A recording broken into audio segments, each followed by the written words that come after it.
Una anécdota. Primero, tengo una presentación formal que la voy a leer mañana, porque tiene que ver específicamente con la poesía de nuestra gran invitada. Solamente teniendo en cuenta que tenemos 2 días, es una forma quizás de no repetir lo mismo un día tras otro. Recuerdo que un profesor, quizás el más grande profesor que he tenido, un americano, se llamaba Howard Nemeroff, gran poeta, profesor mío en San Luis. Una vuelta lo invitamos a leer en un club que teníamos de lectura y le dijimos, ¿cómo quiere que lo presente? Y dice, ponga solamente Howard Nemeroff, poeta. Le digo, ¿y no quiere que ponga el premio, ganador del premio Pulitzer? Me dice, no, ese premio lo ganó mucha gente, ¿no? Sin embargo, vieron ustedes que hoy en día se ha abreviado todo y no dicen la filmografía de Jack Nicholson, sino ganador del Oscar. Porque hoy Reina María ha ganado el premio Neruda. Esta misma mañana, así que...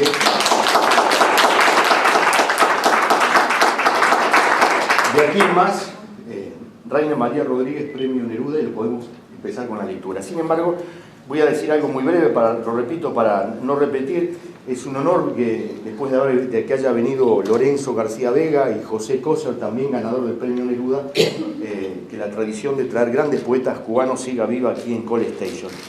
Sin duda es una de las voces más importantes de la poesía cubana. Yo no la conocía personalmente, pero la había leído mucho, de los últimos 30 años, y no sigo más atrás porque es muy joven, ¿no?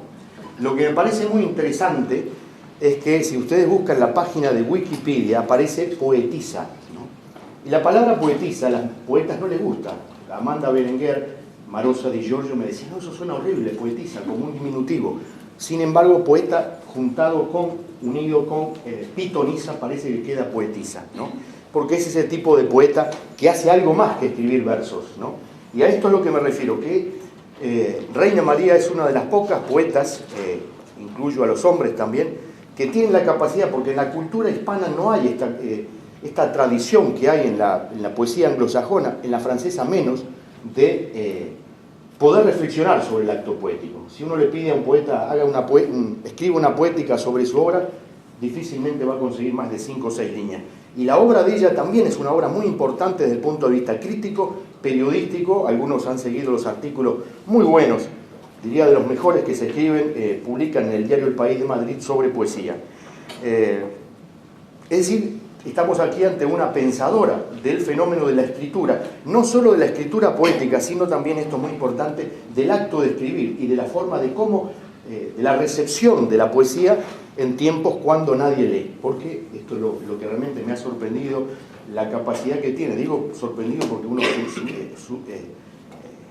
todavía seguimos, al menos en Sudamérica y en Uruguay, viendo a Cuba desde el punto de vista de un aislamiento, no solo por el embargo, sino por el difícil acceso que hay, por ejemplo, lo digo personalmente, de haber mandado un libro a un escritor y que me lo hayan devuelto en el correo estadounidense, ¿no?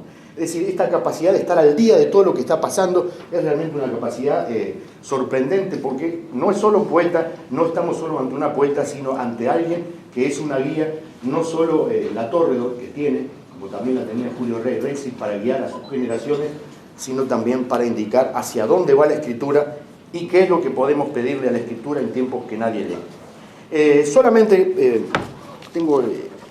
Quiero abreviar, porque así tenemos la posibilidad de tener un diálogo después. No solamente ha ganado el premio Pablo Neruda, lo repito, lo han anunciado hoy, hace unos pocos minutos. Este es un premio muy importante, digo yo que es el premio más importante de poesía en Latinoamérica. Ha ganado también el premio Plural y el premio Casa de las Américas. Su primer libro, si no me equivoco, es del año 1976, o sea que estamos ante una obra que va a cumplir casi 40 años de producción y sobre todo de variedad, que es lo más difícil de lograr en la poesía. Voy a mencionar algunos poemas, algunos libros de poemas como Traveling, La foto del invernadero, Te daré de comer como a los pájaros, Ellas escriben cartas de amor, otras cartas a Milena, y 3 maneras de tocar un elefante, que ha ganado el premio Ítalo Calvino, otro premio muy importante. Presentar a una poeta o a un escritor por los premios que ha ganado, creo que no agrega mucho. Lo que realmente hay que destacar es que estamos ante una poeta mayor, con una obra extraordinaria, y eso es lo que realmente queda. Así que bienvenida. Y bueno, es un placer. Ella va a presentar su tema. Hoy es una charla, para los que espero que puedan ir mañana, hoy es una charla de reflexión sobre generaciones poéticas recientes y mañana tenemos la lectura de su obra, así que por favor, espero que puedan ir todos. Gracias.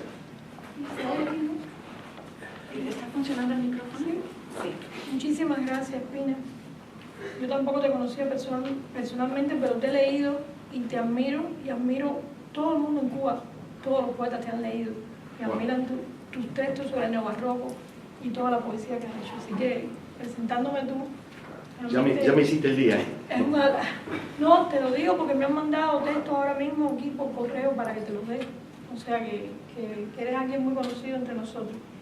Y realmente sobre lo demás, yo soy una persona muy humilde, no tengo ninguna vanidad con eso, creo que estoy llena de errores y lo que me da esto es una manera de tratar de limpiar más los textos y de poder ser un poquito mejor, y por eso estoy emocionada, pero sobre todo porque es muy difícil, uno escribe y nunca sabe qué sentido ni para dónde va, y el sentido nunca son los premios realmente, el sentido es un texto tras otro, donde uno cada vez trata de ver qué forma humana tiene, ¿no? Y qué es lo que ha hecho con la vida. Entonces, le agradezco que hayan venido hasta ahora. Yo voy a hablar ahora de 3 generaciones de poetas cubanos. No soy crítica, no soy teórica. Esto ha sido una manera de reflexionar. Por supuesto, no soy académica. Estudié literatura hispanoamericana, pero hace muchos años en la Universidad de La Habana. Y esta es mi manera de reflexionar sobre lo que he vivido. O sea, he vivido con amistad, con relación, con todos estos escritores que voy a nombrar ahora. Después de este texto hay una bibliografía donde hablo de todos los libros que tienen y donde aquí nombro solo algunos de ellos. Apuntes sobre 3 generaciones, que son 80, 90 y 2000, de la literatura cubana. Desde los comienzos de esa generación llamada de los 80, de la que formo parte, y en la que me acompañaron poetas como Ángel Escobar, Ramón Fernández Larrea, Raúl Hernández Novas, Efraín Rodríguez, Marlín Boves, Soleida Ríos, Alex Fleites, Víctor Rodríguez, Osvaldo Sánchez, entre otros. Ve la antología Usted es la culpable, que fue publicada en 1985. A veces se encuentra todavía algún ejemplar amarillento en moneda nacional, y la antología diferente, que fue publicada por UNAM, llamada la Antología Negra, porque estuvo escondida muchos años en las oficinas de los burócratas. No sabemos nunca qué rumbo tomó esa antología. Sí, porque en este momento nosotros éramos llamados poetas intimistas, y ser intimista era casi como ser contrarrevolucionario. Entonces, por eso esa antología, que tenía 25 poetas, nunca la vimos. Tuve un ejemplar y supe que existió porque me lo mandaron de la UNAM, pero el resto nunca se divulgó. En esta generación predominó el deseo de lograr una intimidad que no estuviera apartada de lo social, sino que inmersa en una crítica viva atendiera más al yo, a esa sustancia del sujeto que en plena sensación esquizofrénica trata de integrar sus partes sueltas y volver al cuerpo de la escritura, a su voz, a los deseos, portadores de una imagen escribida por entonces, como la intimidad, el amor, las historias personales, la existencia, por la contrapartida de una poesía épica y comprometida en exceso. O sea, yo tengo un texto que parte de este libro, que se llama Apuntes de un poeta cubano, donde hablo de cómo esa generación de los años 50, muchos estaban fuera de Cuba, llegan al triunfo de la revolución y esconden los poetas de amor y de todos los temas en la cabeza. Yo creo que los poemas son de todo, todos son políticos, incluso los poemas de amor también lo son. Pero en ese momento, por un complejo de culpa que llega después hasta nosotros, ellos esos poemas los guardaron. Entonces toda la poesía que se publica en ese momento es una poesía épica. Por eso la generación nuestra es la primera que como característica tiene volver al yo, volver a la intimidad, volver a todo aquello que es la existencia en el marco de un fenómeno tan fuerte y violento como lo que ocurre en una revolución. Fueron aquellos los tiempos de esplendor del Medrone, una pastilla anticonceptiva rosada, y del yogur de fresa, como Osvaldo Sánchez, poeta y curador de arte, la llamara. Osvaldo Sánchez, poeta de Matar al último venado. Mientras tomábamos vinos traídos del escampo del socialista, por 6 pesos la botella y té negro, pero frío en vasos rusos que estallaban al menor contacto, igual que aquel mundo se desintegraba dejando un borramiento, mientras comíamos jamón plástico de los mercados llamados paralelos, sin cubiertos de plata, en bandeja de aluminio de una beca, pero todavía nos quedaba algún adorno de porcelana de la familia que no se vendió, un sillón de mimbre roto y vuelvo a pintar en una esquina, una cortina de encaje en la ventana de madera superpuestas o podridas ya, un búcaro de bacará, algo que en su carácter de residuo también usábamos en el texto. La guerra que se libró por entonces fue por la individualidad y la intimidad como parte fundamental de lo social, pero sobre todo una guerra de un solo sustantivo contra el incipiente realismo socialista, la guerra por el intimismo.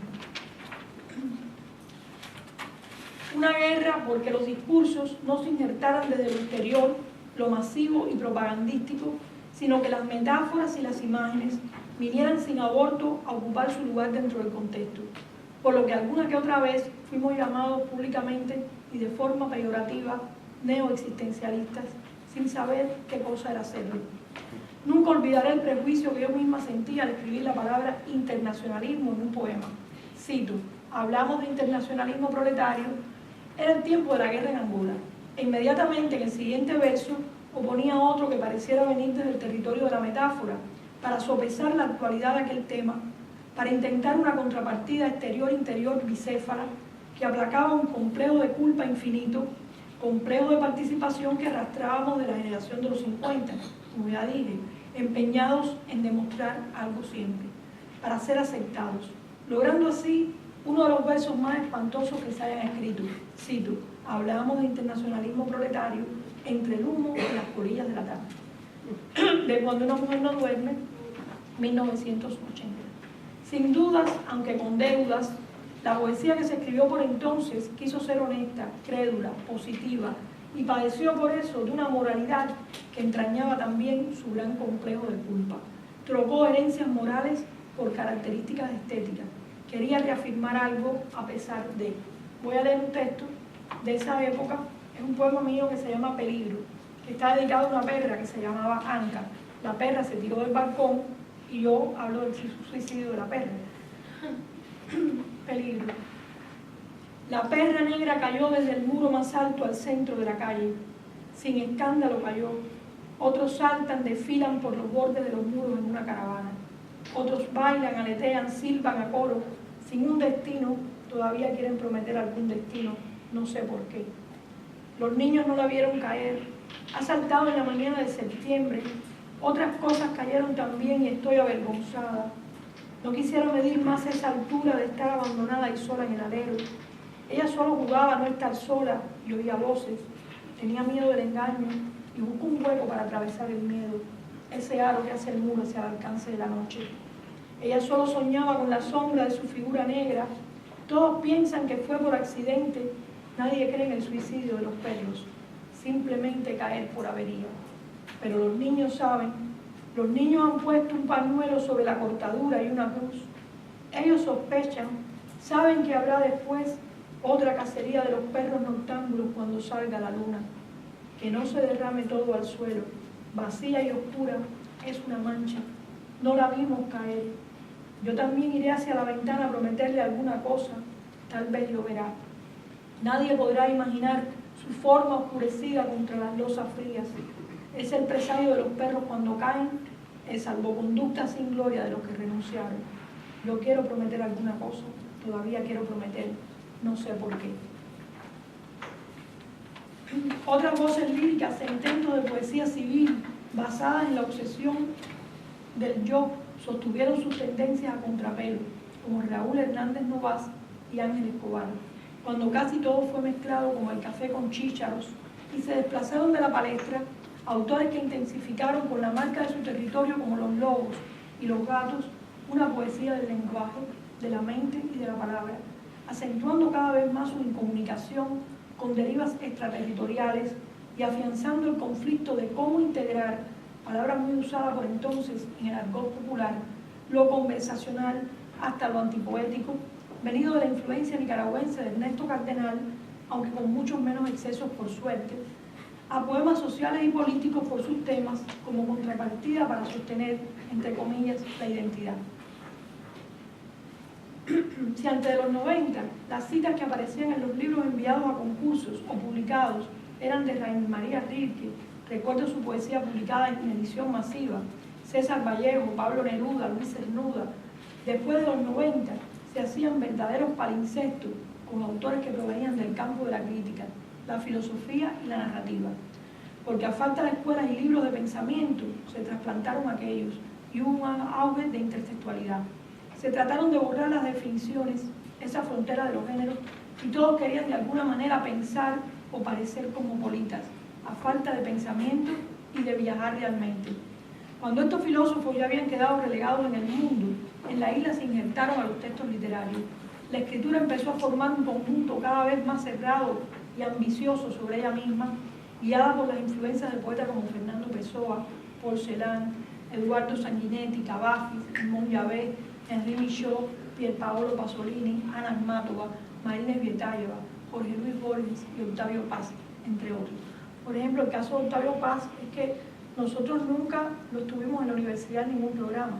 O sea, hay escritores que he mencionado, por ejemplo, Marina Tsvetaeva nunca se ha publicado en Cuba. O sea, estoy hablando de, incluso teníamos el mundo ruso, de los rusos, por supuesto, actuales, pero no teníamos el acceso a la literatura. Y la manera de conseguir los libros, que fue algo que tú dijiste, Eduardo, es muy difícil, porque nosotros no tenemos la manera de poder conseguirlos por internet o de bajarlos por internet. De eso voy a hablar después. Lo que no quiere decir que sea una cualidad, es una característica.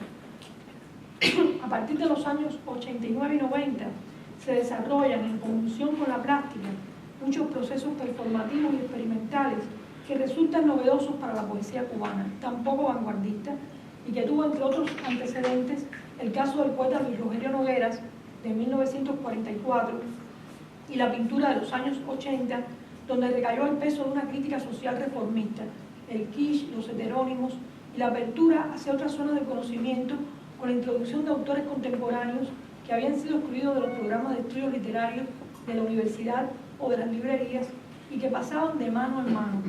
Fue un momento en el que las teorías casi suplantaron las estéticas y modelaron las poéticas. Walter Benjamin, Elías Canetti, Biblia Kristeva, Maurice Blanchot, Roland Barthes, Gilles Deleuze suplantaron Todoros. El pensamiento europeo, sobre todo alemán y francés, llegado hasta la isla, casi siempre en fotocopias, otra vez en barcos que pasan, como ocurrió en el siglo XIX, cuando Julián del Casal tradujo a Baudelaire, y luego manoseado, fue convertido en ficción. Por ejemplo, yo recuerdo estar en Venezuela, en Mérida, y una profesora me fotocopió todo Roland Barthes.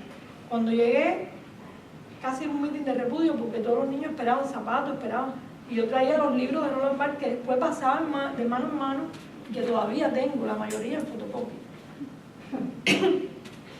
Surgió desde 1991 en la azotea de mi casa, construida sobre un viejo edificio de Centro Habana, el sitio donde nos reunimos todas las semanas durante 7 años o más, autores de diferentes poéticas y pretensiones literarias, cuando solo en algunos sitios de la ciudad había luz. Allí éramos los iluminados. Este espacio alternativo, que fue llamado foco cultural por los burócratas, mantuvo con un bombillo de muy poco voltaje un lugar vivo de intercambio y discusión. Cada jueves al atardecer se leían novelas, poemas o artículos hasta la madrugada. A falta de otros espacios de resistencia, compartíamos libros, lecturas y también una comida literaria hecha de arroz con col y cerelac, especie de cereal prieto y caliente que nos salvó la vida entonces, pero que no queremos recordar. De estas reuniones a las que todos llegaban sin otra promoción que la llamada de teléfono o el encuentro fortuito en la calle Obispo, donde siempre subiendo o bajando nos encontrábamos y por donde ya no sube ni baja ninguno, porque casi todos se fueron. Queda alguna foto de un rollo de vaído en la pared. Después del éxodo de casi todos los escritores y pintores que pasaron años allí, Azoteas pasó a ser el nombre de una revista literaria que ya no sale y que en sus inicios pretendía unir desde todos los trazados y lenguas las mitades dispersas, con autores cubanos de adentro, de afuera, y que quiso conservar el carácter manufacturado al estilo de las revistas del siglo XIX. Esta revista tuvo 7 números. Entre los autores que con diferentes poéticas y estilos participaron en este espacio físico y mental que fue la azotea, estuvieron Juan Carlos Flores, Paros escritos, El contragolpe, distintos modos de cavar un túnel, del que hablaré después con más detalle, por ser un poeta que rescata el submundo de Alamar, la ciudad construida para el hombre nuevo, llamada también la última provincia del este. Antonio José Ponte, Asiento en las ruinas, poemas, Contrabando de sombras, novelas, In the Pool of the Malecón, cuentos, La fiesta vigilada, libro variopinto entre varios géneros. Ponte reside ahora en España. Almerio Calderón, Fragmentos para un caballo de aire, Damaris Calderón, Roer un hueso, extraordinaria poeta de la que recordamos siempre. Esta sería la única mentira en la que siempre creemos. Tengo un texto. Bueno, lo voy a leer entonces al final, 2 o 3 textos de este poema. Esta sería la única mentira en la que siempre creeremos, y con el terror del equilibrista. Poemas que marcaron toda una época, ahora residente en Chile. Omar Pérez, que escribió Algo de lo Sagrado, uno de los libros más importantes de los años 80 por su poesía civil y desacralizadora, y que obtuviera el premio Nicolás Guillén.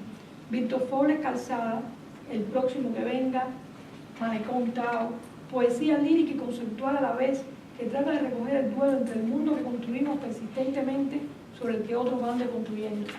Rolando Prats Páez, con Simítaca, que reside en Nueva York hace casi 20 años. Sigfredo Ariel, Peces Tropicales, Hotel Central, nacido en Santa Clara, con su mirada pictórica y contemplativa de los objetos, sus seres y la ciudad. Carlos Augusto Alfonso, con poemas legendarios como La cola del pan o Pastoreo Guasán. Sus libros del segundo año, Cabeza abajo, Cerval, trazan una conducta esquizo entre lo popular y lo elevadamente culto, entre la historia con mayúscula y la calle con su realidad. Carlos Augusto es uno de los pocos poetas neobarrocos cubanos, aunque el neobarroco cubano nunca se nombró, porque nunca en Cuba se nombra nada. O sea, los grupos, hay un prejuicio muy grande que se convierte en un prejuicio también político en nombrar algo. Entonces, este neobarroco cubano, del que yo me atrevo a hablar en un texto sobre, le llamo Drapeado Magnífico, es para rescatar esos autores que son neobarrocos pero que nunca se nombraron así. Ismael González Castañer, Mercado Verdadero, Misiones, donde la gracia y la ironía logran una poesía ligera y complejísima a la vez, con varios estratos o niveles de discursos, cercana a la pintura del andaluz, pintor de frescos durante la colonia, con criados y esclavos en poses caricaturescas. Voy a leer un texto después de Ismael. Caridad Tencio, con una incansable experimentalidad. Rito Ramón Aroche, rompiendo siempre los presupuestos de un libro anterior, Dígitos en el Óvalo. Y Alexandra Molina, con Anfiteatro entre los pinos y Haz de Triunfo, poesía llena de misterios y paisajes mentales, pensamiento y naturaleza en una confusión extraña. Aliusca, para nosotros, vive aquí también en los Estados Unidos. Anfiteatro entre los pinos, por ejemplo, fluye como un río hacia la frondosidad y casi sin metáforas, solo con imágenes, cosa difícil de hallar en la poesía cubana, se desliza transparente. Es un libro de metamorfosis, la madera en la que todo se convierte. Ver el poema 4, Madera. El lenguaje, dice la autora, no hay razón para olvidarlo, tiene su fama y su flora de lujo, su materia vegetal. Ella antropomorfiza los seres en la flora de un bosque por donde uno penetra y camina.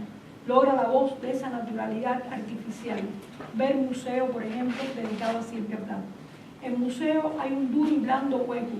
En el Museo de Ciencias Naturales. Y es aquí el interesante giro de un autor que no es romántico, porque ha puesto en el espacio de un museo, de un teatro, de un cuadro, su bosque, el pajar, el nido. Confío en esta autora, que no le teme a decir las palpitaciones de su corazón, o a barcos que aliviarán la premura. El misterio de Aliusca está en la confesión que se adentra en nosotros hasta una región profunda que logra abrir a su vez su página bosque a un paisaje que se vuelve existencia. Están también los integrantes del grupo Diásporas. Ellos realizaron una revista que la hacían de mano en mano, pasaba también la revista con el que no tenían dinero. Uno vendía huevos, todos se dedicaban, graduados de carreras, casi todos ingenieros, con carreras ajenas a la literatura. Y hacían esta revista que se llamó así, Diásporas. Sus integrantes son Carlos Aguilera, con Retrato de Cooper, y una novela publicada en Alemania donde reside, Rolando Sánchez Mejía, con Derivas, Cuentos de Olmo, la novela Frente al Fin, Pedro Márquez de Armas, con Cabezas, estos están en Barcelona, Rogelio Sander, con Father Pound, Todos viven allí en Barcelona, y Ricardo Alberto Pérez, que sí reside en Cuba, con Trillos Urbanos y Janot o El Otro Ruido de la Noche, Oral B, Para qué el cine, Miedo a las ranas, y una novela inédita que se llama Arácnidos. Casi todos los integrantes de Diásporas tuvieron una formación autodidacta, estudiaron química, biología, ingeniería y han escrito además de poesía, libros de cuentos y ensayos. Actualmente en España, en Salamanca, hay un profesor que se llama Jorge Cabezas, que acaba de hacer una recopilación de todos los números de la revista Diáspora. Yo creo que este fue un grupo muy importante que estaba en la azotea, aunque la azotea era todo muy heterogéneo. Por ejemplo, yo nunca pude entrar a Diáspora porque para ellos yo no era vanguardista y entonces nunca me entraron. Yo creo que también con un poco de machismo, ¿no? Pero estos poetas ellos hicieron una antología, que voy a hablar de ella, se llama Mapa Imaginario, en el año 95, cuando no había papel ni había nada, lograron una antología con la Embajada de Francia y entonces ahí ellos se ponen como en cuarta parte, ¿no? Son los que piensan la isla, los que quieren huir de orígenes, de toda esa influencia de orígenes, pero realmente para mí es la misma ola que revierte y ellos vuelven a ser también nacionalistas, vuelven a tratar de sacar un yo histórico, vuelven a lo que ellos mismos no querían hacer cuando formaron el grupo Diáspora. Bueno, les recomiendo esa antología, Mapa Imaginario, también un trabajo del poeta Norge Espinosa sobre la poesía actual. Norge Espinosa fue autor también de los años 90, un libro Vestido de novia y Dejar la isla, un autor muy polémico, precisamente porque es uno de los primeros que toma el tema gay, y además con este título, Dejar la isla, es un libro, un poema que tiene ese mismo nombre, que fue muy fuerte en este momento. Así como Jugando a Juegos Prohibidos, una selección de Agustín Labrada, 1992, publicada por Letras Cubanas. También apareció la antología Retrato de Grupo de 1989, publicada por la editorial Letras Cubanas, La Habana Medieval, realizada en Brasil por Ricardo Alberto Pérez. La tarea del poeta y su lenguaje en la poesía cubana reciente, que es un texto de Víctor Forles de 1999, publicado en la revista Casa de las Américas. Un dossier de la revista argentina Diario de Poesía, recopilado por Daniel Samuel Lovich, que recogió 8 años de antología de la poesía cubana actual. Porque la mayor parte de estos textos se encuentran solo en antologías, ya que por aquellos años no había papel ni hubo publicaciones. Fue un tiempo de conocimiento a través de las antologías y de las fotocopias, por donde drenaba, por vías alternativas casi siempre, toda la literatura universal. Si algún desplazamiento hubo entonces, fue el de intentar sacar la escritura de los límites de otros discursos y llevarla hacia la zona antropológica del propio proceso de su oficio y tratar de pensar con ella. No creo que esto fuera un hecho aislado local en el que influyeron en su desplazamiento autores neobarrocos argentinos y cubanos como José Cose, Severo Sarduy, Arturo Carrera, Néstor Perlongue, José Saer, los hermanos Lamborghini, Eduardo Milán, Coral Bracho y la poesía norteamericana, con Adam Ginsberg, John Asbury y Robert Greeley principalmente. Fue la época que pudiéramos nombrar como todo lo sólido se desvanece en el aire. Y como profecía de esta cita de Marshall Bergman, sucedió que aquellos textos y autores se desvanecieran también en el aire, dejando algunos poemas como Janot o El Otro Ruido de la Noche, de Ricardo Alberto Pérez, un texto extenso de tono narrativo, donde la fábula insiste en trastocar los límites de 3 sujetos encadenados a la imposibilidad de una pasión. Uno de los textos que recuerdo por su intensidad, por la estructura rota del sujeto y del contexto, un texto donde lo que está en el presente se ha fugado al pasado, a otra historia oculta y paralela. La rareza, la subordinación de ambientes reciclados, la ironía, la burla, la palabra machacando sobre otra palabra descontextualizada hasta sacar todas sus vetas a lo actual. Figuras teatrales, arabescos para huir de lo real, clásico y vanguardista al mismo tiempo. Con este texto, que fue muy importante, en el año 1994, Ricardo Alberto Pérez obtuvo el premio de la crítica cubana. Está en Retrato de Rupert de Carlos Aguilera, un texto muy experimental, caricaturesco, y Mao, un texto político, N de Sánchez Mejía, con clara influencia de Sanguinetti, Father Pound de Rogelio Sanders, con influencia de Rapao, en su alteración de la sintaxis, de la grafía, de los espacios en blanco del texto, un Pound tropical, forman el esqueleto de un espíritu burlón que opera tímidamente, pero desde la vanguardia. Pero hubo vanguardia en aquella época. Recuerdo como Carlos Augusto Alfonso, en los años 80, recitaba su poema KTP al ritmo de la batería. KTP era el nombre de las máquinas cortadoras de caña. Pero salvo vanguardismo por las minúsculas o por las roturas producidas en la sintaxis o por la musicalidad, sobre todo en la poética irreverente de Carlos Aguilera o en los performances que realizó con precariedad de materiales porque no había ni ratas por los alrededores, como entonces cazar conejos o gatos, esto no fue posible. Eso sí, apunto esta intención en algunos integrantes de Diásporas y de Carlos Augusto, sobre todo con su libro Cerval, como los únicos intentos de una vanguardia política cubana, poética cubana. Por supuesto, mi manera de verlo es que con una vanguardia política muy fuerte no hay una vanguardia artística y literaria fuerte.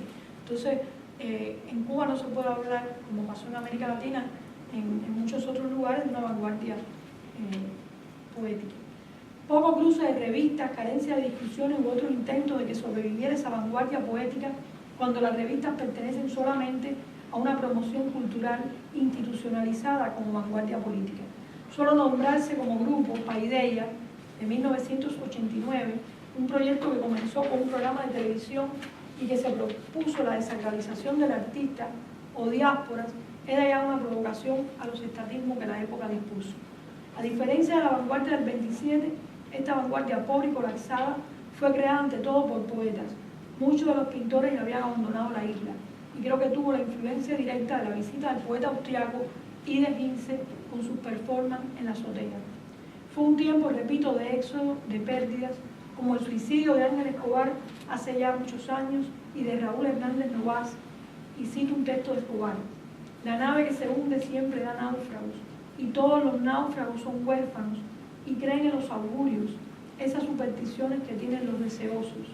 Pueden hacerlo llegar a otra costa, a una costa cualquiera, calafatear otro barco y hacerse de nuevo a la mar, hasta que la nave que cuidan sin melindres vuelva a hundirse. Son además tercos, volverán a construirla.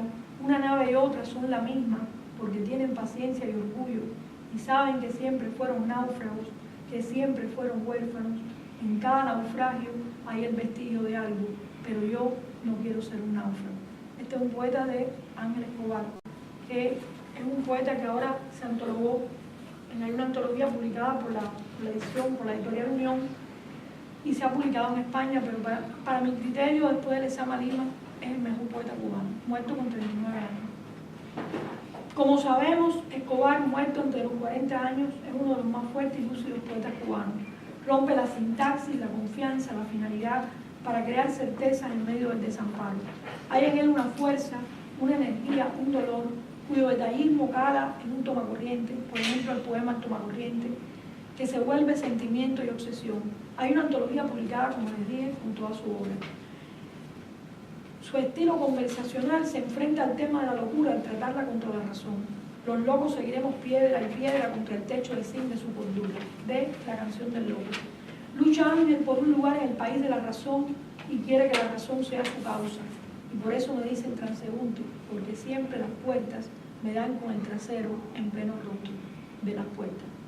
Los normales, sanos y cuerdos tienen normas que mantener y sabe que sus puertas están cerradas para él. El huérfano abollado. El otro tema de Ángel Escobar es la confianza, la fidelidad. Cordura y confianza son sus mayores estímulos. Cito: el sol se reduce a 4 noches para tocar mi bulto de confianzas, de Canción de Última Hora. Cada acto es una avería que taladra el texto de Ángel Escobar. Sin alarde, ni extravagancias, ni trucos, usa para disfrazar su locura, produciéndola como un juego desde la lógica y la razón. Porque él estaba dentro de ella, no tenía que tomar de afuera fuerzas prestadas, ni renovarlas con trampas para cazar ratones o a la vez con mentales. Los poemas fueron un descanso para él, un alto al agobio de vivir, un lugar de sosiego. Sin ellos, como un cordón de hormigas metiéndose en el hueco, es como dice en Canción de Última Hora, cómo sopesar el peso de la enfermedad y la sinrazón. Otro tema de Ángel es el miedo, ese tema que tantos han escrito. Por ejemplo, Barthes en El placer del texto, tantos autores han trabajado sobre el tema del miedo. Pero el miedo de Ángel es el miedo constante a enloquecer. Dice: la única pasión de mi vida ha sido el miedo. Queríamos hacer un puente, ese gran barco que pasa, obviar su territorialidad, ortodoxias o maniqueísmos. Queríamos una permanencia, una antología, un grito, una revista, algo que no hiciera agua por todas partes, algo que resistiera como el tablón de Ángel, la afirmación de que todo no había sido fracaso, engaño, postergación, algo que no delimitara la cultura, ese gran barco que pasa. Prometí hablar de un poeta marginal de la generación de los 80, que ahora recientemente acaban de publicar un libro de él en inglés, la traductora Christy Distrack, que van a publicarlo en Alabama, sale en junio. Juan Carlos Flores con su libro Los pájaros escritos, premio de 1990, y voy a citar un pedacito de un prólogo que escribí para él en el libro Distintos modos de cavar virtudes. La circularidad es su única posesión. Va hasta los pozos, las tuberías, los caños perforados, por donde su paso palabra resuena como un golpe seco y vibrante. Ese gong metálico es un corazón de hojalata que abre y cierra frases hundidas, heridas de animal que devora sus propios huesos. No tiene salida ni oportunidad más que roer el hueso dejado, lamer la pata, la sarna soledad, los recovecos del horror, su marginalidad. Estos poemas recorren la ciudad por debajo, se instalan en el submundo, donde los charcos, las ratas, acogen al vagabundo que resiste las embestidas de un afuera soñado. No hay exteriores ni ventanas, hay huecos, pisadas sobre un césped cortado de raíz y calcinado. Su influencia más cara es la limpieza de los versos ingleses, alemanes, rusos, alamares los llamo, la exactitud y la constancia de las repeticiones para lograr el efecto de vencimiento. Suburbano de profesión, Juan Carlos Flores es un niño callejero y maldito. El niño esquizo que hace malabares con la única verdad que tiene, su oficio de escribidor, como vividor de lo escrito, como comedor de una especie de opio que se llama poesía. Ningún otro poeta vivo que yo conozca en la isla habla de la poesía y de los poetas como él. Él vive de sus lecturas, su comida es la palabra, una perforación intestinal. Para mí, en una parte de este texto que yo no voy a leer hoy, muy importante ha sido el hecho de cómo han escrito los poetas cubanos. Por ejemplo, Juan Carlos en un charco, con una goma, salta sobre él, salta sobre el charco, con ese sonido, es el sonido que va después a llevar a los textos. Va creando una máquina, dentro de una precariedad muy grande, porque la zona de Alamar, que se creó, como dije, cuando era la idea de que allí viviera el hombre nuevo, el hombre de la revolución, son edificios de microbrigada donde no hay absolutamente nada, nada cultural, nada de nada, es un lugar árido, lleno de dienteperro. Y a mí lo que me llama la atención es cómo dentro de este lugar ellos buscaron el hip hop, el reggae, la música, y cómo estos sonidos, como esa experiencia con el charco, hace que de ahí venga la sonoridad de esta poética. Y en este caso de Juan Carlos, que además voy a mencionar después, es como el precursor de un grupo que se llama OVNI, la zona franca.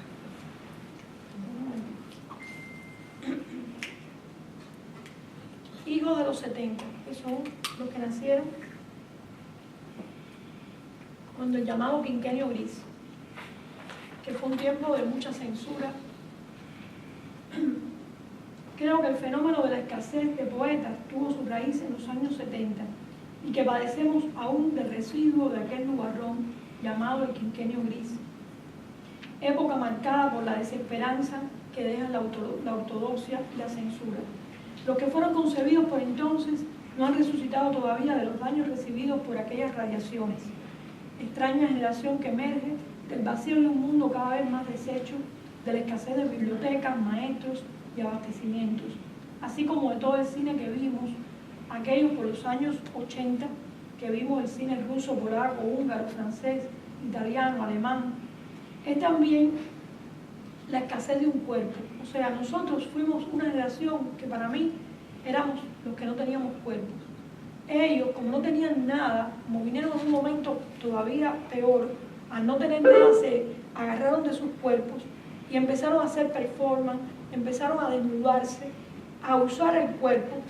Y el cuerpo, en el caso de estos poetas, es el que escribe más que la ideología. Y esta es su forma de vanguardia. El cuerpo pasa a la escritura, como pedía Barthes, con su pulsión, con su ritmo, hasta con su inconsciencia. Estos poetas son Javier Mariumón, Leimen Pérez Matanza, Marcelo Morales, Leonardo Guevara, Ramón Ondal, Elizabeth Mónica, La Habana, Pablo de Cuba, Oscar Cruz, Santiago de Cuba, José Ramón Sánchez y Lunier Resquier, Guantánamo, Yamila Medina, Luis Yusef, Holguín, Lena Rodríguez, Camagüey, Luis Elillo Pérez y Amaury Carbó, Alamar, cada uno a su manera, convirtiéndose en vigilantes de la noche. Vigilante, ¿qué me cuentas de la noche?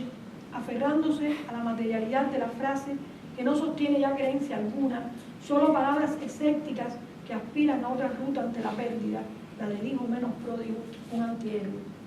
Javier Marimón, autor del Gatico Base y del Gran Lunes, un libro arte editado por la editorial Vigía de Matanza, reside hace años en Puerto Rico. Bueno, primero vivió aquí, ahora está en Puerto Rico. Marimón está muy influido por el cine, el teatro, le importa lo visual, esos nuevos valores que actúan en el ojo. Sus movimientos son anárquicos, centrífugos, sustituidos por el dial de un radio que da la misma noticia, escapando a la razón, produciendo una paralización del ego, hacia adelante, hacia atrás, sobre deseos insignificantes que se atropellan en el texto, pretendiendo no usar palabras como discursos, sino como gestos, como velocidad, con ritmo entrecortado, sobre el muro de ese límite de cemento pegajoso del malecón. Hace poco leí un segundo libro, aún inédito, de Pablo de Cuba, que vive aquí en los Estados Unidos, que rescata lo incompleto de Lorenzo García Vega, el poeta maldito de Orígenes, que tuvieron la suerte de conocer y de estar aquí, sobre quien hizo su tesis. La estructura férrea donde construir un parque de diversiones temáticas a través de paréntesis, disociaciones, hierros fundidos con voces intercaladas, parapetos, estableciendo otra apuesta a la duda que viene de quién podría dar fe, necesidad única, de frases como Sagrada Familia o Dios mío, de Zaratustra y otros equívocos, publicado por la editorial Extramundo. Mientras que Leonardo Guevara, que vive en Illinois, busca teatralidad, altisonancia y no solo experimenta con el verso, sino sobre todo con el cuerpo. Marcelo Morales, con Cinema 1997 y Materia 2009, obtuvo el premio Julián del Casal. Hay una levedad en su poesía, en sus estructuras, que se vuelven cinéticas. Pasé años esperando el relevo porque la panorámica de la última década de la poesía en la isla es fugaz, escurridiza. No ocurre una sedimentación como en los años 80 y 90, cuando escuché al poeta oriental José Ramón Sánchez leer El lobo cordel veloz que por mi odio pasa, en sus poemarios Aislada Noche, publicado por Letras Cubanas en 2005, y Marabú, publicado por mí en La Torre de Letras en 2013, donde pide cuentas, ubicación, estoy subido a una isla y no lo sé, en textos breves pero de gran diapasón, reivindica otra vez la poesía civil olvidada. En su poemario Las Posesiones, Letras Cubanas 2009, Oscar Cruz busca las necesidades más aborrecibles y urgentes cuando todo lo demás me haya abandonado. Poesía como única salvación. Y este libro, que me lo acaba de mandar, Esto es solo lo peor, que fue publicado ahora mismo en Costa Rica en el 2003. Lo rural vuelve a aparecer no como arabesco paisaje, sino volviendo a la escritura salvaje. Sé que no hay encadenamiento entre los acontecimientos de carácter salvaje que no nos piden demostración, son acciones que ocurren, estallan. En Cruz, cuando algo está a punto de enfocarse, se retuerce. En sus poemas Quemaduras, habla otra vez de autores rusos como premios y luego los quemaba. Poemas drásticos, llenos de dolor, ternura, rencor, ante la desaparición del mundo prometido que golpea como lo golpearon a él, al que encontró para defenderse guantes casa, guantes padre, guantes tierra, proponiendo una física de gesto absoluto, como quería Antonán Artaud. Jamila Medina publicó Huecos de Araña, Premio David 2008, retomando el tema femenino, pero sin nostalgia, con atrevimiento, con ironía. Cito, la mujer sintió el vidrio punzante en el pie izquierdo, la mujer el otro, desiguales sobre todo en su humedad, Calibán, Caribé, Caribú. Versos irreverentes, clásicos, como cuando usa elementos de la mitología, profanos en su defensa de lo actual. Cito, mujer hada, mujer bruja, mujer sierpe, mujer cielo de la boca, mujer boca del estómago. Pocos poetas logran con pinceladas mínimas, balbuceos, silencios, un mundo fantasmal. Así Ramón Ondal, premio Whisky Novela del año pasado, 2013, con su libro Diálogos, es un espíritu refinado y parisino, la música un gesto oculto donde no hay nota. Se toca en un mal piano que se equivoca por placer, de acordes. El tormento, la imposibilidad de un vacío que no quiere rellenarse, con esa letra sin voz, diría, donde haya, como Simón Bell, la mística judía, dos formas de matarse, suicidio o desapego. En Corrientes Coloniales, Leymín Pérez, Letras Cubanas 2007, reconstruye la historia del mundo colonial, sus espacios perdidos, intactos bajo el desastre, aunque su voz cáustica sospecha de su imposible reconstrucción. Mientras que Lerner Rodríguez, en Ciudad de Pobres Corazones e Instalándome, editorial Ácana de Camagüey, es un sujeto no lírico, un sujeto desubicado que no sabe dónde meterse y siente que lo único que hicimos hasta ahora es callar. En Chicle, con un solo ejemplar editado por Misaco Editores, que ella misma inventó la editorial, habla de almohadillas sanitarias, de uretra, de la perra sin hueso, sin sopa, como lo más lírico que puede mostrar. Isabel Mónica, Leina tiene un libro último que se llama Limón Partido, un libro que trata siempre como una Barbie, de todo lo banal, de todo lo intrascendente, en un mundo donde la poesía siempre ha sido sacra, ha sido trascendente, ella hace todo lo contrario. Isabel Mónica, que radica ahora en la Universidad de Princeton, hace performance, a pesar de que, como les dije, la literatura cubana ha sido muy poco performativa. Luego buscó conceptos como ejes. Yo diría que su poética se mueve más dentro del ensayo literario, desarrollando una calculada frialdad. Hay pocas reseñas sobre la Zona Franca, lo dice las palabras del primer disco que ellos hicieron, a este grupo de Alamar, donde habitan estos poetas que esculpen, dibujan, cantan como parte de su vida cotidiana. El ritmo de sus textos proviene de la geometría cuadriculada compuesta por edificios de microbrigadas. Les hablé que Juan Carlos Flores fue el primero que movió este grupo de Onda y Zona Franca. Creo que están en Miami ellos ahora. Es un proyecto que mezcla la escritura al reggae, al hip hop, al rap, con estructuras gráficas y espaciales, tradición y experimentalidad a la vez. Desde sus realidades disparatadas, asumen su pasión mística en un espectáculo político que pide fe y confianza. Puede nombrar solo a Mauri Pacheco, que usa trajes con residuos de las tiendas en divisa y una cazuela en la cabeza, réplica del sombrero de Manuel de Sequeira. Grito Curí, Curí, es un hijo del pueblo. Con esta indumentaria transita las calles entre frases lanzadas desde muchos ángulos como su propia estampa robótica parapléjica. No quiero olvidar algunas revistas artesanales o digitales como Arique, Mar Desnudo de Matanza, que incluyen a poetas de la región y de otras latitudes, esta última con 25 números ya, un cuerpo muy completo, donde han publicado autores de afuera y de todo el país. Letra con acento, que publica de diferentes generaciones, junto con otros autores que no viven tampoco en ella, en la isla. Árbol Invertido, realizada en Ciudad de Ávila, por Diana Álvarez y Francis Sánchez. El blog del Palenque, con intentos de reivindicar lo racial, publican textos después de los 90, se hacen verdaderos palinsestos, me pasé la página. Que han publicado también por primera vez en la isla esta revista, que hacen en Camagüey, textos de diáspora, que no aparecen en otras publicaciones, porque cuando ellos se fueron nadie habla de ellos, no aparecen en ninguno. Intentando rescatar una memoria a punto de desaparecer.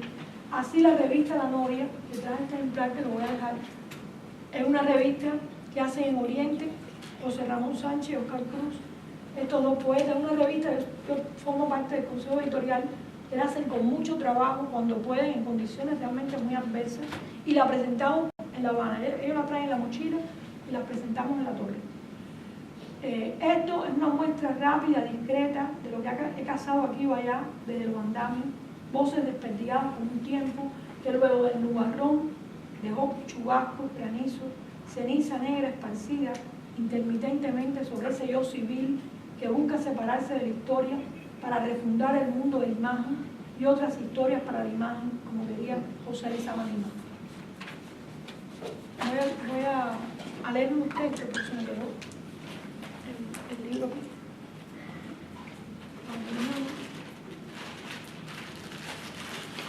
Esta es una antología que se hizo solo la primera parte, la segunda nunca se llegó a publicar. Y de esto voy a leer ese poema que hablábamos anoche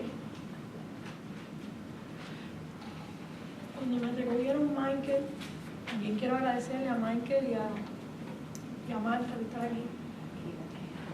Me hablaba este poema de Carlos Augusto Alfonso, que yo considero que después de Ángel Escobar es el mejor poeta que viene.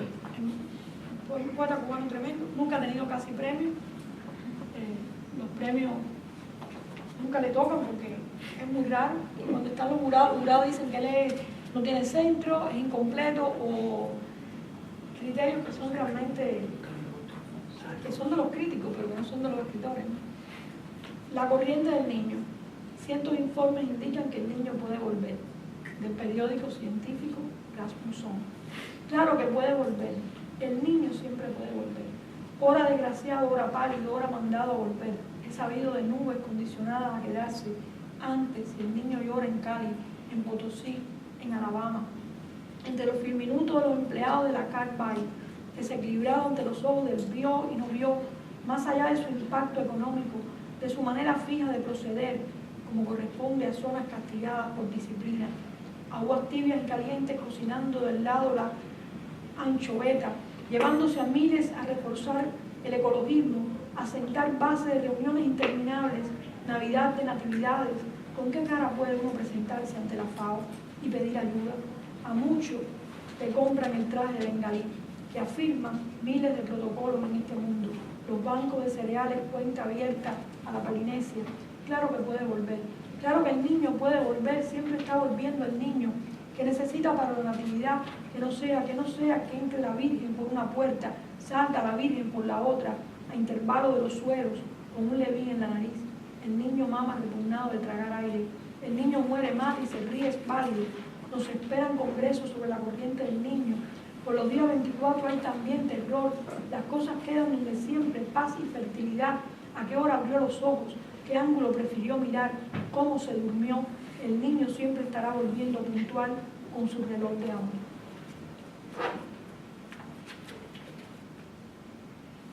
Voy a leer el de Damaris Calderón,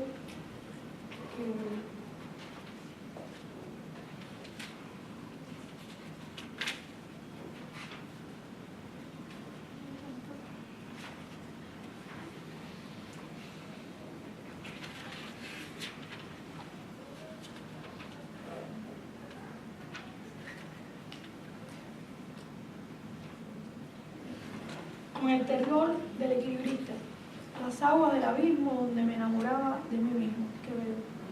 Sobre el espanto del pozo siempre pensé tocar el agua, nunca lavar las manos, no mancharlas, solo el pozo y mi sed, nunca las viejas bocas ni los baldes usados en balde, no el agua que titila, su confortable techo y toda la pasión de sus ahogados, nunca el ojo contemplativo. Todo esto lo digo con el terror del equilibrista. Y trae uno de Oscar Cruz, el poeta de Oriente que hace la revista La Armonía, que es pequeño, se llama 20 de octubre. La cultura cubana es un ajiaco, dijo en un texto el doctor Fernando Ortiz, una frase que los loros han convertido en apotegma. El célebre Fernando comíase manjares que luego convertía en apotegmas, comíase apotegmas que luego convertía en ajiacos. Suerte para los loros y los sabios, no soy un pensador, apenas trabajo en una institución que nada tiene que ver con el ajiaco. Mi salario solo alcanza para el fisco y el aceite. La cultura cubana puede convertirse en un ajiaco. Hasta los loros y los sabios nos suban el salario y se caen. Es que no me puso la pregunta. Bueno.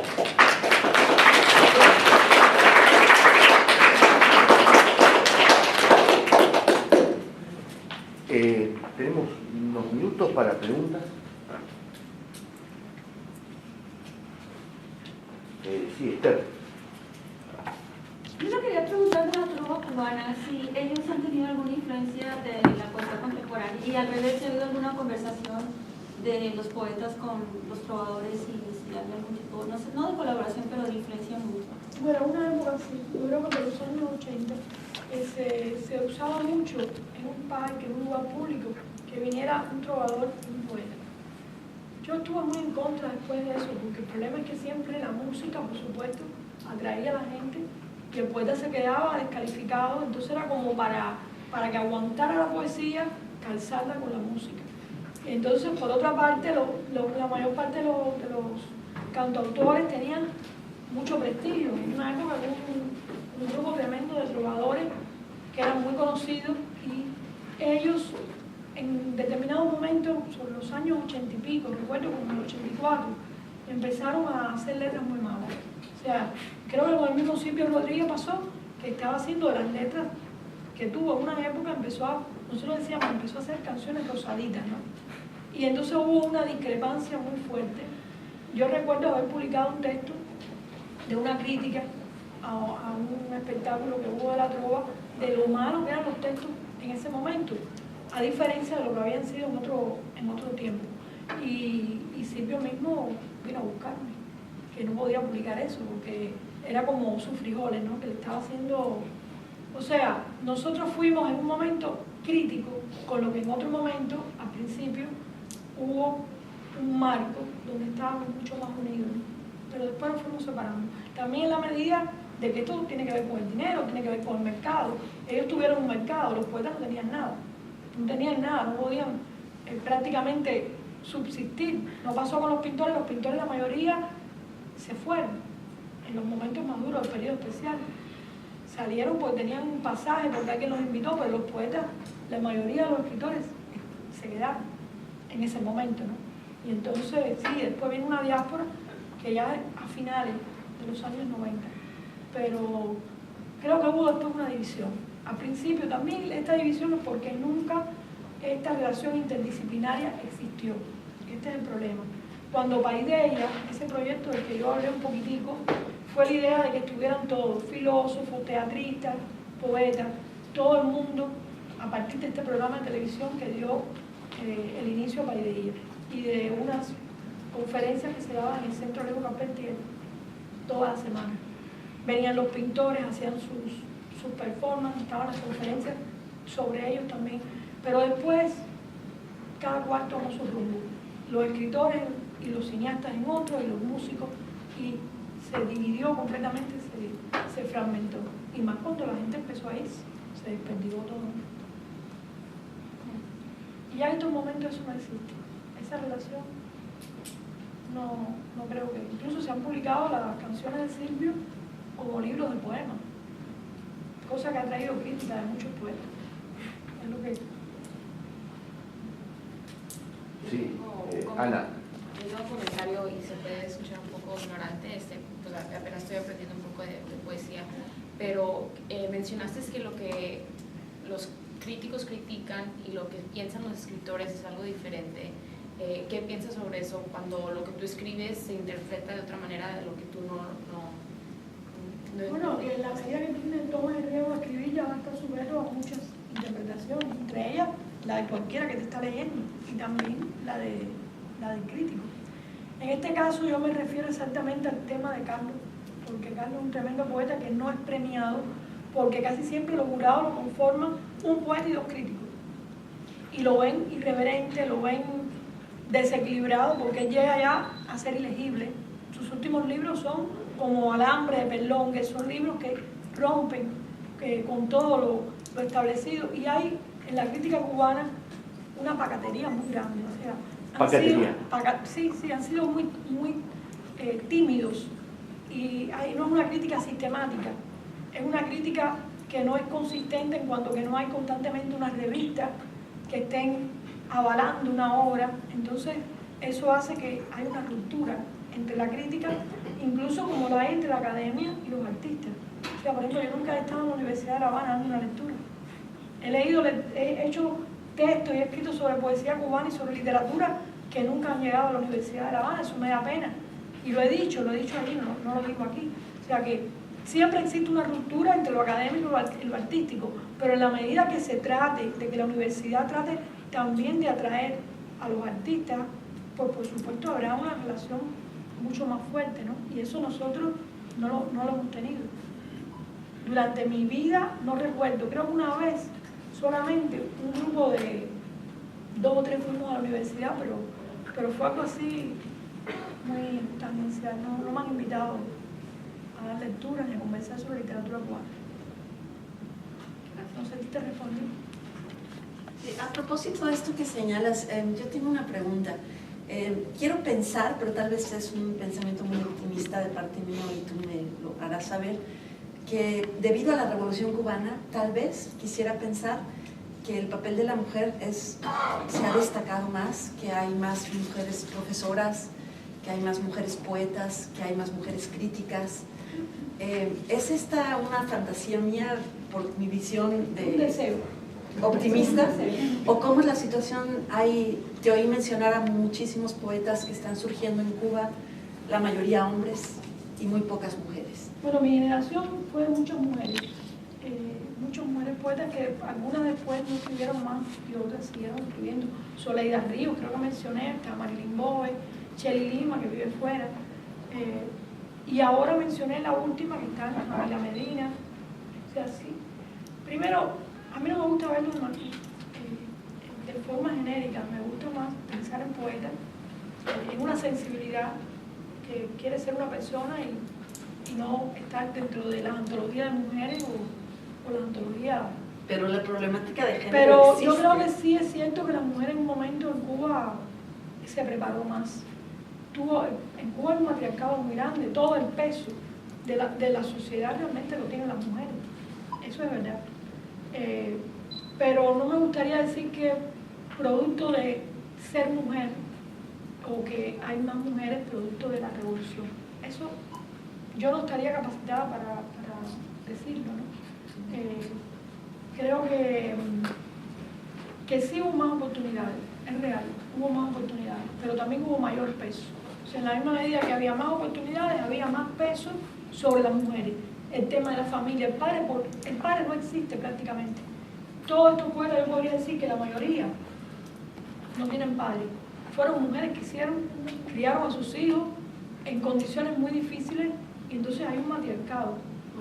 Y creo que sí, ese peso, pero también eso hace que haya menos tiempo para dedicarnos a la literatura, que sea más difícil encargarse de criar los hijos y escribe los textos y ocúpate de pensarlo, es mucho más difícil.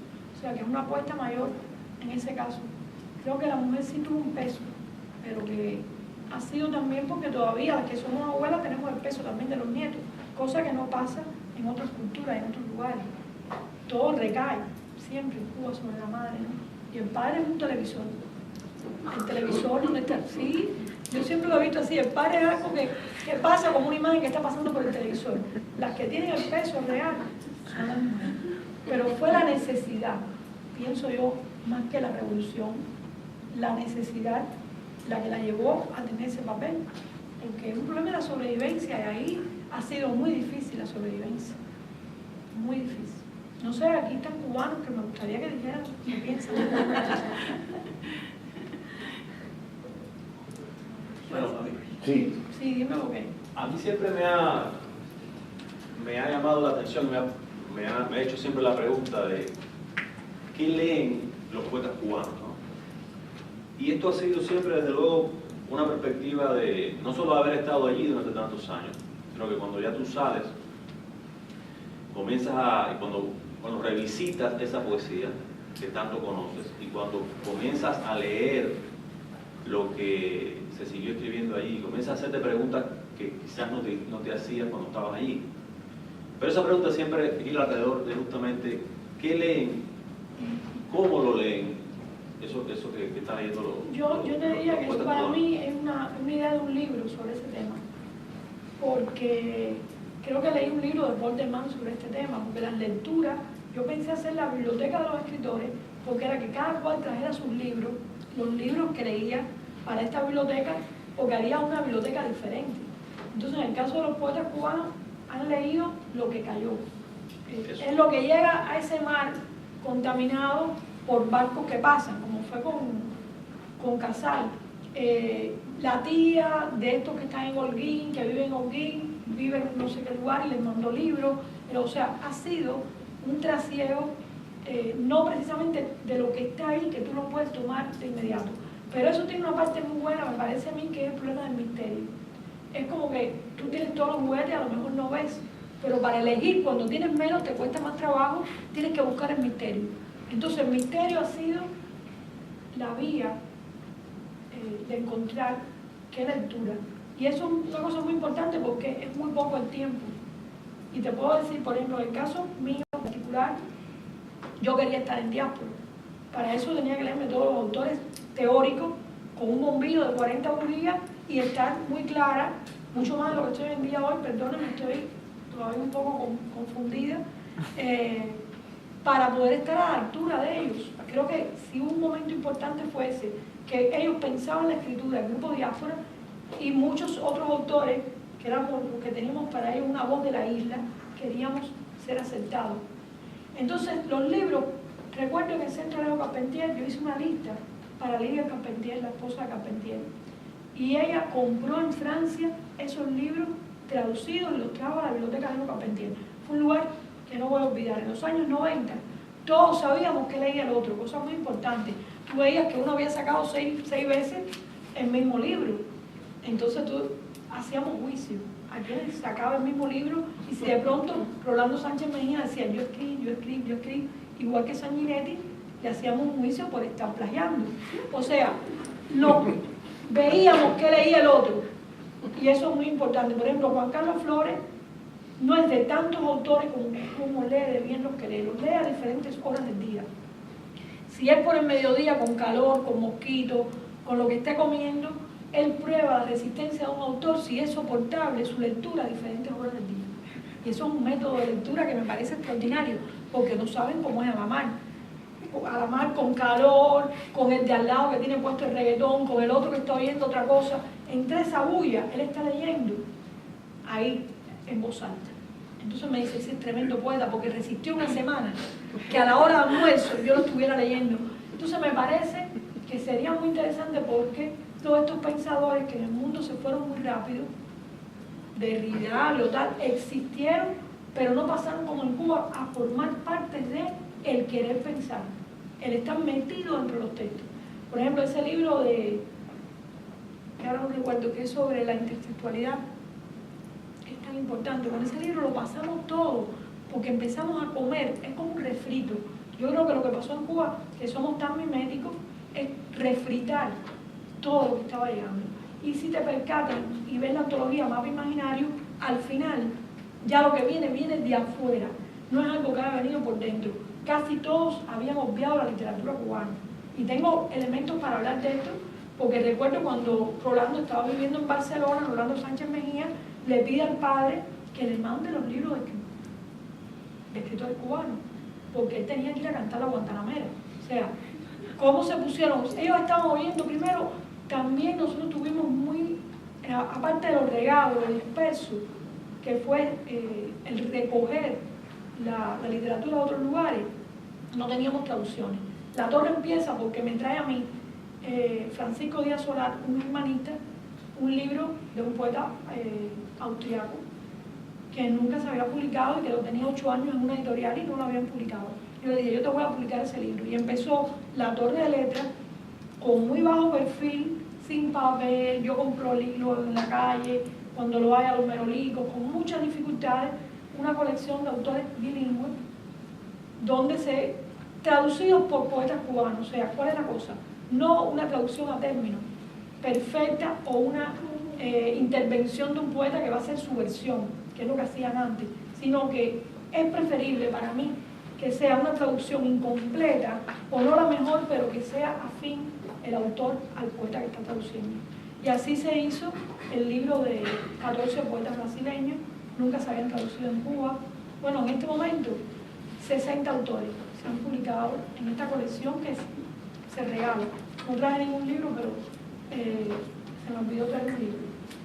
Son números cosidos y sellados cada número, porque se hacen 210 ejemplares nada más. Y después los mando a la biblioteca, porque la traducción fue muy menospreciada, que esa es otra cosa. Los traductores ya consagrados estaban más no para la literatura como tal. Entonces teníamos muchos problemas con las traducciones. Al no haber tantas revistas, tampoco revistas de grupos literarios, no hay revistas de este grupo, aunque sean 3 números, sino revistas institucionales, que yo creo que deben existir también, no creo que no deban existir, pero es muy difícil para un autor tener como una ruta, que es lo que hablaba Whitman, ¿no? qué ruta voy a seguir. Entonces cada uno, yo fui muy latinoamericanista en mis lecturas, creo que mi generación padeció eso fuertemente. Todos los compañeros de aula tenían poncho y hablaban como si fueran chilenos o guatemaltecos y eran cubanos de Real y de Guanabacoa. Tuvimos una gran influencia, pero yo misma busqué otro camino después, ¿no?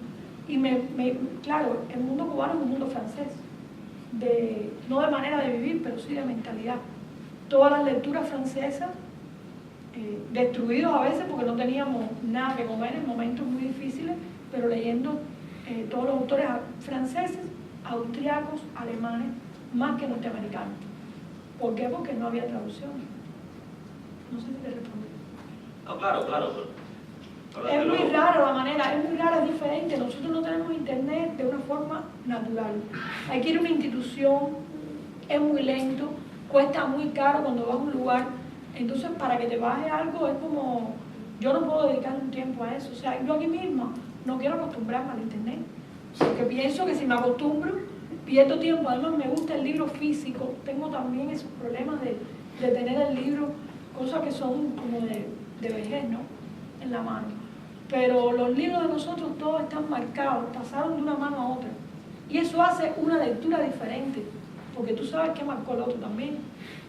Y eso sí, crea como un misterio realmente, ¿no? Lo que no quiere decir que esto haya sido la mejor manera de llegar a un conocimiento. O sea, es como dice mi mamá, del lobo un pelo, es lo que tuvimos, ¿no? Pero sí, por la misma necesidad de vivir en un lugar muy oclusivo, muy cerrado, toda la información, entonces uno quiere cogerla de mil maneras, ¿no? Y eso creo que trajo un conocimiento, por ejemplo, del cine, que yo he estado en muchos lugares en América Latina y en otros lugares que no han visto el cine que se vio en Cuba en una época. Eso es verdad.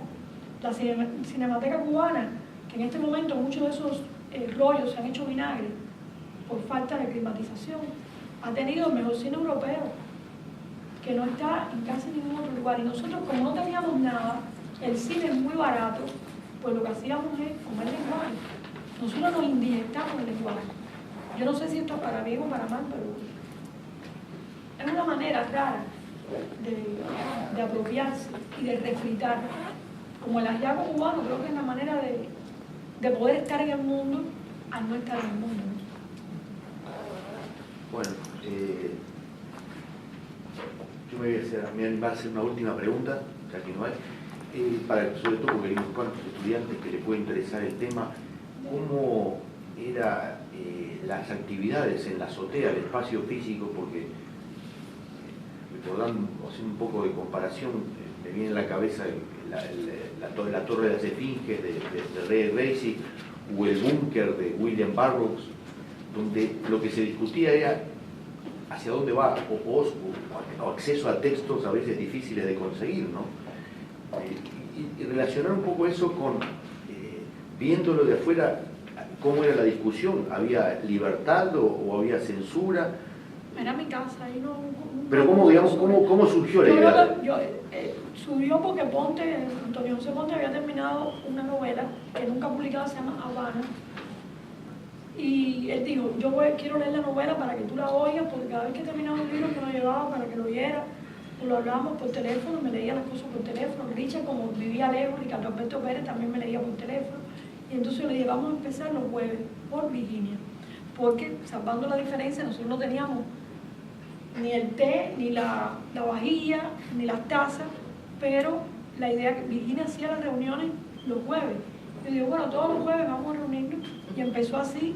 Y los jueves yo tenía, puede ser, 60 personas, 80. No teníamos dónde sentarnos, la gente sentaba en el piso. Hacíamos té con lo que hubiera, que eran maticas de cualquier tipo, o el cerelac, que recordé, porque el cerelac es una cosa prieta, caliente. Bueno, nos alimentaba, pero realmente era muy malo ese cereal, ¿no?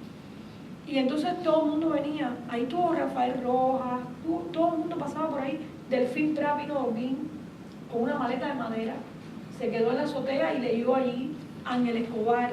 No teníamos cómo grabarlo, no había computadora. O sea, no quiere decir con esto que yo crea que la miseria trae algo para mí excepcional como fue la azotea, pero sí me parece que fue un momento como no había nada. O sea, otros tenían juegos, nosotros no teníamos luz en la mayor parte. En La Habana había luz porque la planta es muy antigua y si la apagan cuesta más prenderla de nuevo. Por lo tanto éramos los iluminados por la planta que es soterrada. Y lo único que teníamos era tragar todos esos lenguajes. Entonces esa pasión fue una cosa muy grande. Y yo creo que el mismo Janot, o el otro Ruido de la Noche, el poema de Richard, es un poema tremendo. Casi todos están llenos de intertextualidad, de Janot, otros de Céline, todo viene del mundo de la literatura, cómo fue metiéndose.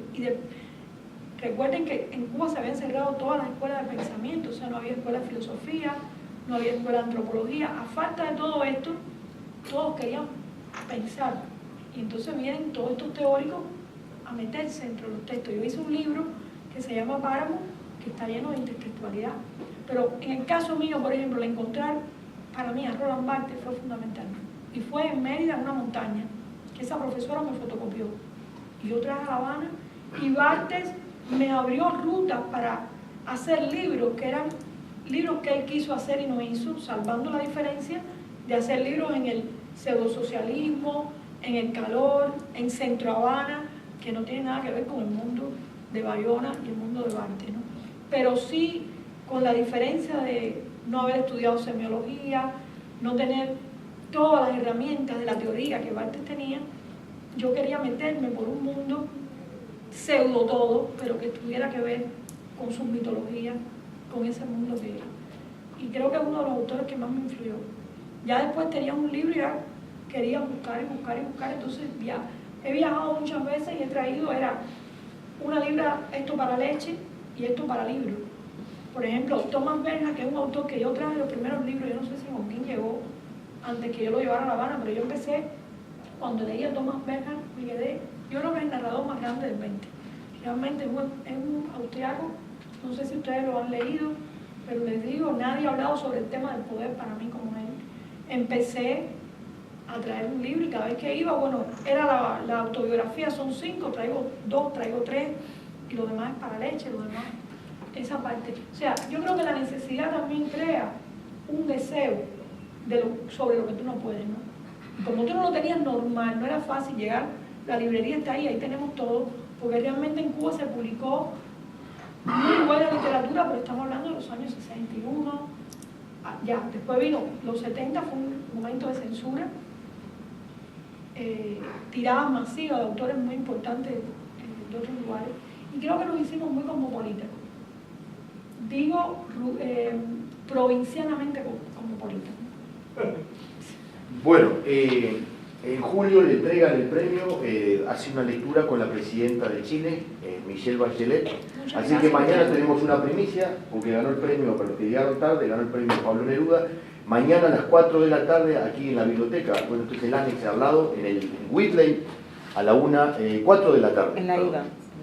Evans, sí, en la biblioteca Evans, a las 4 de la tarde, el primer piso, Whitley. Muchísimas gracias. Muchas gracias.